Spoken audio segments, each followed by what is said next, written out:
And a post-Christmas travel nightmare not even the Grinch could find joy in. We're going in depth, talking to passengers. It's been a little maddening not being able to get back home. Explaining your rights and reading the strongly worded memo from Southwest Airlines. We'll have workers there second-guessing a sick call. You know, we missed out on Christmas with our family, and I mean, it's okay, we're home and we're warm and healthy, but it's just so frustrating that there's no accountability. So as you heard there, she missed out on Christmas with family, and she's now searching through all that sea of luggage for her luggage, and she was smiling. All right, she's better than me. Thank you for watching Denver 7 News at 6 tonight. I'm Shannon Ogden. And I'm Amy Wattis. Southwest has canceled 3/4 of its flights in and out of Denver today. No other airline even comes close. Now, I just checked with FlightAware. United and Frontier have each canceled 4% of their flights in and out of Denver. American Airlines does not have a single cancellation today. So also a handful of our colleagues here at Denver7 are feeling the strain. They're all over, coast to coast in different cities. And I want to single out one. Our assignment editor rented a car last night, drove 13 hours, got back to Denver. He is at work tonight. That's who you're dealing with here. Thank you, Sawyer. Well, Denver 7's Rob Harris is live at Denver International Airport. And Rob, this is pretty squarely on Southwest Airlines, and yet the airline continues to blame it all on the weather. Yeah, Amy, that's right. We did request an interview with Southwest Airlines. They declined an interview, but they did send us a statement basically just apologizing to both employees and passengers for all the headaches, but like you said, blaming the winter storm for all the confusion and the cancellations here. But you've seen this sort of sea of luggage here of bags that have, some of them made it to their final destination without their owners. That's what we're hearing from the intercom with Southwest employees. And you can see this line behind me.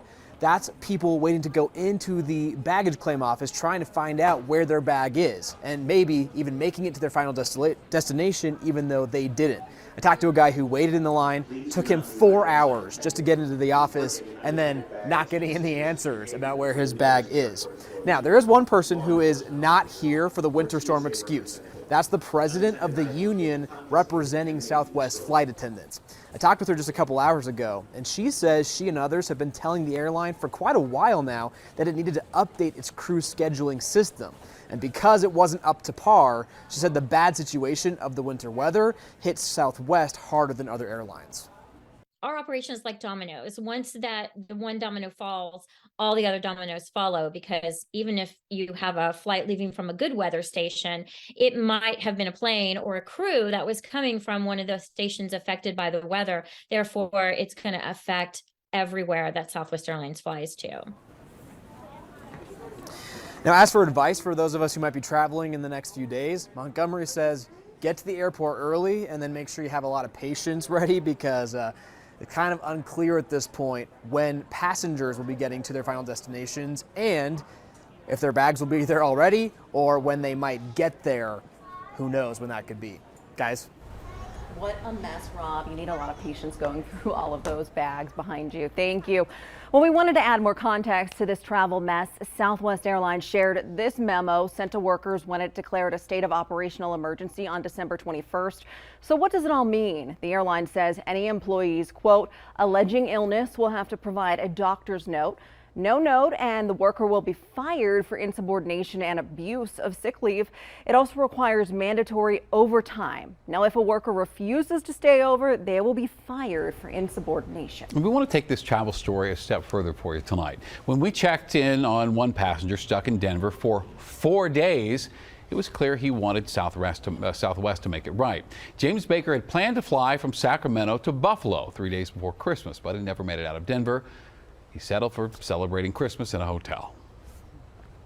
I'd like them I'd like them to get me home, but I'd like them to definitely comp my flight. I'd like them to pay for the hotel, and you know, to be honest, I don't want to be paying for my next flight for Southwest.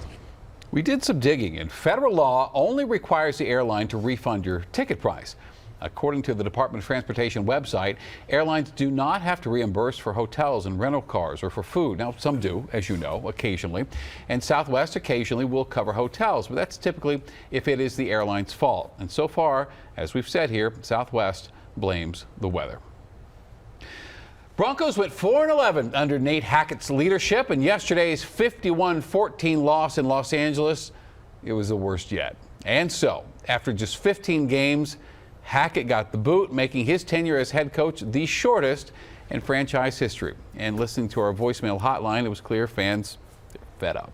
They sure are, and truthfully, they've been fed up for a while. The Broncos have missed the playoffs for 7 consecutive seasons since winning Super Bowl 50. Broncos CEO Greg Penner acknowledged the organization's championship history in a statement today. He wrote, quote, "We understand we have not met that standard. Our fans deserve much better, and I can't say enough about their loyalty during such a challenging stretch for our team." All right, our sports director Lionel joins us now to answer all the questions we're wondering.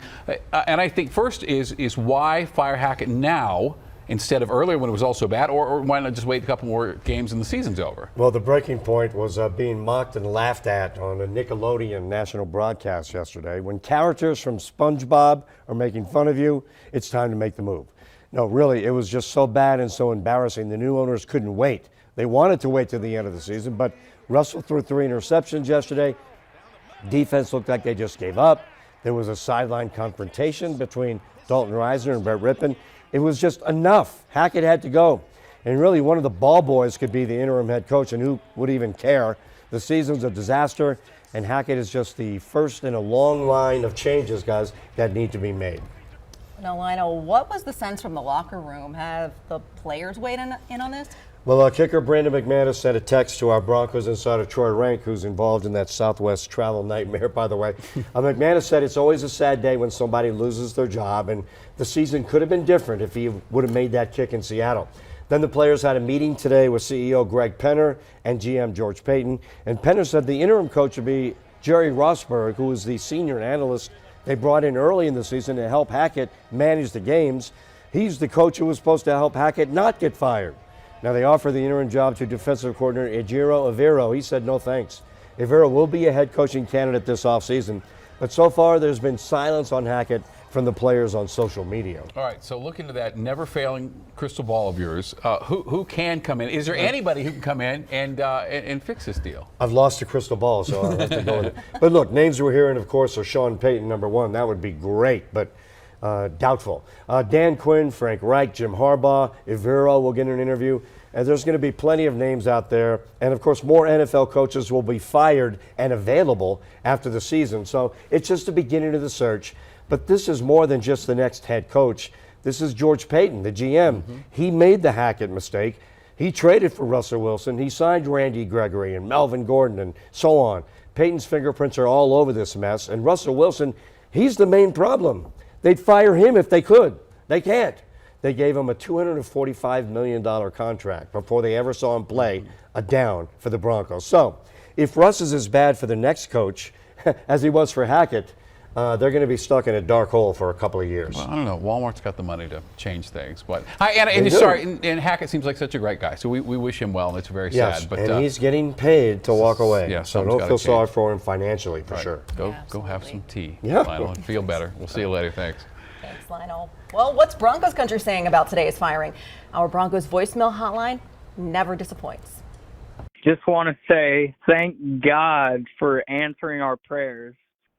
Hope Hackett the best, but he's not with us no more. Yeah, I think they need to get rid of general manager too, because he spent way too much money for Russell Wilson. I've been a Bronco fan for over 50 years, and it's the worst team I've ever seen in my life. But I'm still a Bronco fan. I love my Broncos. So let's fix them. My prayers were answered. Hackett's gone. Thank you, thank you, thank you. Now the next one's Russell Wilson. He needs to be gone. Anyway, I love calling your hotline. Bye. Happy New Year. Lots of enthusiasm in her voice now. And we've learned tonight one front runner for the head coaching job is out. Parker the Snow Dog released a statement confirming he has declined the job after multiple calls from the team. Still to come at 6, Denver updates its help support for migrants coming to the Mile High City for a new life. And the governor weighs in on the aid, the potential for a statewide response, and his plea to Congress. Plus, rebuilding together. Kind of amazed that it's already almost a year. As we look back on the past year since a Marshall fire tore through Boulder County, New questions tonight about who gets the money raised for families who lost everything. They're distributing it, but only to people who are rebuilding. That makes me really sad for a lot of people who maybe can't afford to rebuild.